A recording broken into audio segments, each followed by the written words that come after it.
How's it going, people? Welcome back to the channel. I recently dropped a video unboxing almost £2,500 worth of equipment that I bought on Black Friday to massively upgrade from my old Logitech Driving Force GT rig that my dad had built around 20 years ago. In this video, I'm going to show you most of how he then turned this load of random equipment into a fully functioning custom sim racing rig that I honestly wish I had invested in years ago. So sit back, relax, make sure you've hit the like and subscribe buttons if you haven't already, and watch as this magic unfolds. Let's get into the video.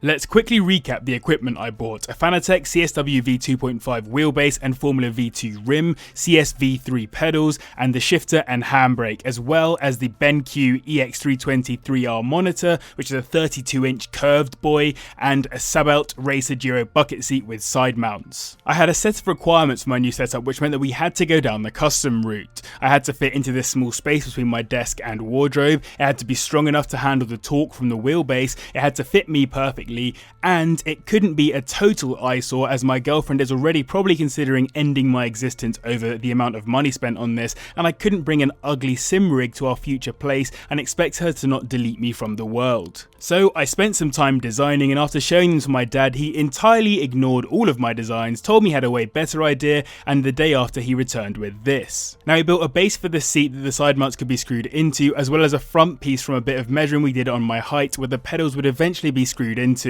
Here you can see him drilling some holes for the front piece to be bolted into, then giving them a thread for the bolts to actually grab. This required a little bit of modification to make sure all the holes were in the right place and the right size, but once done, the two pieces bolted nicely and securely together. It was then a case of placing down the V3 pedals, measuring out where felt comfortable for me to actually drive, and marking the front piece to where we would drill holes and create threads to mount and bolt the wheel pedal base securely. Any movement or awkward positioning of the pedal base kinda defeats the point of having decent pedals for sim racing, so this was quite important to get right. But once it was in place, we could then measure where we wanted some of the other peripherals to be, namely the shifter and handbrake. Now, this was actually quite difficult. It's hard to find a place where they can both sit comfortably without fouling each other and without taking up too much space, and with us wanting to keep this setup compact, it needed a bit of rethinking until we found what felt most comfortable. After some modifications both to the setup and the Fanatec equipment, we found a way to fit both pieces on the left side of my rig comfortably, using two thick metal plates. The handbrake was the key one here, as it actually takes a considerable amount of force when you want to pull some fat drifts, whereas the shifter shouldn't take too much force. Oh, and by the way, obviously I'm in the UK, so I'm used to shifting on the left hand side and obviously handbraking on the left hand side too. With this now in place, it was time for one of the most important bits, where the wheelbase would sit, which required another couple of rounds of measuring until we could settle on where felt the most comfortable. Dad took this away and built a strong single piece that we could mount the wheelbase to,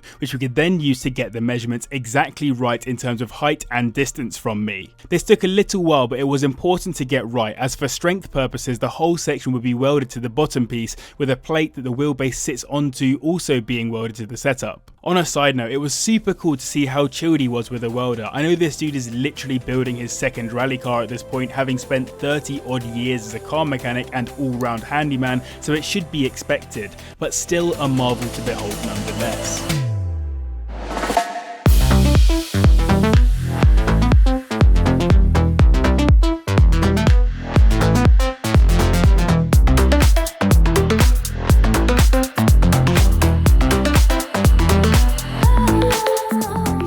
With this all welded in place, it was time to get it painted, which was done on Christmas Eve, including 2 or 3 primer coats and 3 coats of the black paint, just to keep the metal safe from the elements, and as I said at the start, to keep all stakeholders in my life happy, including myself, but mostly my mother and girlfriend. Then it was not just one sleep to Christmas, but one sleep to a brand spanking new setup. It's Christmas Day. I am very happy and excited. Today is a day that we put the setup into this place in my room. Look at how disgustingly messy my room is. This is presents and Fanatec stuff and whatever. So apologies for that. I look like an absolute hoarder right now. But the plan is, finally, after many years, to move this setup right here, all this stuff here, out of the room, and then build the new setup into its place. So Quite sad to see this one go, but very happy to see the new one go in, and I'm super excited to share it all with you. The reason why this is currently under the desk is because I literally just recorded a bit of footage of me driving in that as fast as I could in a Formula Renault 3.5 around Silverstone. I did like 10 laps or something and just wanted to see how fast I could get in that time.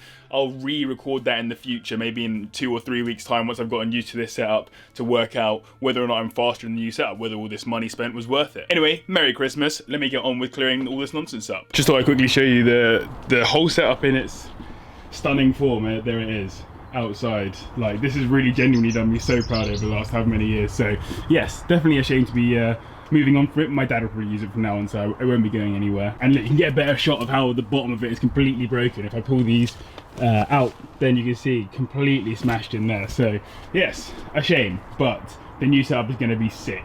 Right, now it is time to build the setup, and we're going to try and fit it into the same space. So yeah, let's time lapse building it, I guess.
But that wasn't everything. We still needed to find a way to fit the monitor, and while my dad had been building parts of the rig, I was setting up the monitor arm and new Visa mount to prepare it to be attached to the setup.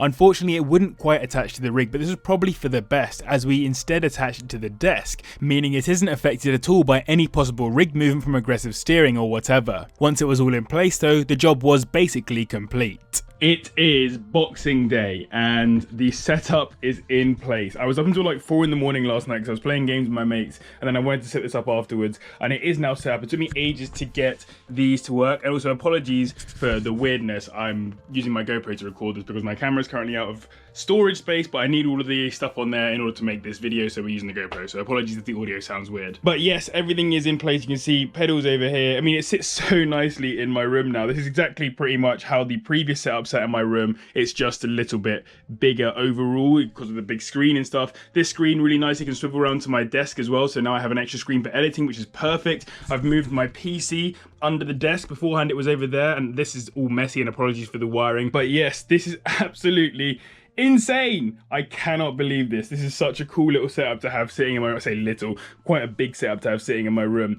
I last night obviously had to sort out these cables. These cables all here will be wrapped around there, or they will go through this inner bit here and then come out the bottom and then get threaded along the bottom. So you won't see all of this mess of cables and whatever when it's done. It's just that I need to get this video done, and I wanted it to come out on the day that it's coming out, Tuesday, I assume. So yeah, the cable things haven't arrived yet in order to make all that look pretty. But this is genuinely so sick. My next step is to calibrate all of this, get into it, and yeah, I suppose just start playing on it. But this video is going to end right here. This is the insane setup that my dad has built for me and that I paid loads of money for. So yes, very Merry Christmas to everyone who's watching this around Christmas time. I hope you guys had a great time, whether you were with or without family, all that good stuff. I know it's been a difficult year, and it's stuff like this that's been keeping me going, and you guys are keeping me going too. So yes, very thankful to have all you guys on for the ride, and let's hope that 2021 is slightly better. Next video, I will show you the gaming setup, how it feels to actually drive on it, give you a few impressions and whatever, and hopefully even go through what it's like to drive this versus my old setup, whether this makes me any faster, whether the £2,400 that I spent was actually worth it for this setup. If you haven't already, hit the like button, subscribe as well if you're new, and comment down below to let me know your thoughts on the setup. But as always, a massive thank you to the patrons and to you guys as well for watching. I'll see you in the next one.